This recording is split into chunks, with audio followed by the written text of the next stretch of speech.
Ladies and gentlemen, what does the task of setting our culture look like when we focus on meeting people where they're at and empowering them with tools to take stewardship of their environments?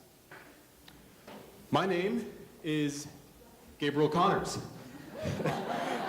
My life goal is really empowering a love of our communities, and I'm practicing that right now as a student. There's me, at the Illinois Institute of Technology, and I study social and economic development policy. Now, Illinois Tech is a school situated in Chicago with a really tech-driven focus on applied rather than theoretical research. There's my delightful campus. While the applied focus really sold me, it was the IPro program that pushed me over the edge to apply. And IPro is the Interprofessional Projects Program.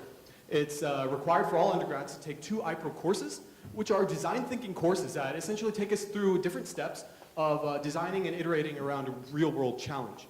It's a fascinating program, but it has its problems because all the courses are selected, the topics are selected by faculty. So students feel disenchanted. They feel forced into this program a lot of times. That's the feedback. So I thought, okay, how can I help make the student experience more relevant? So I prototyped this idea exchange. It was a think tank where students from across the university are invited to come together and both share their problems and solve the problems of other students. It was a success. They loved the model. It validated it for me. And so, okay, I took that and decided, how can I apply that to the IPro program itself? So right now what I'm working on is the Idea Marketplace.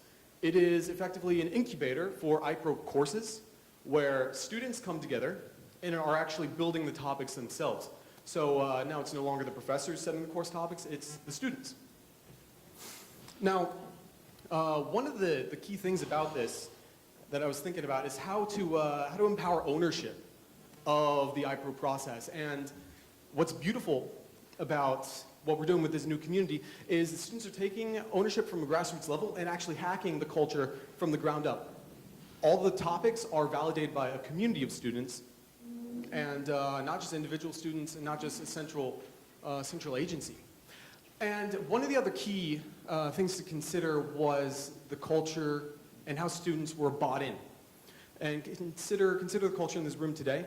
We're all here driven by entrepreneurship, creativity. We share and we're aligned in our mission, which is why the outcome from this week is going to be tremendously successful. In like manner, we're doing something similar, creating a shared culture on my campus, because really all the topics are driven by the students' passion. It's always going to be relevant. And one of the other things that we're thinking about is how do you use data to create a more relevant student experience for the university as a whole?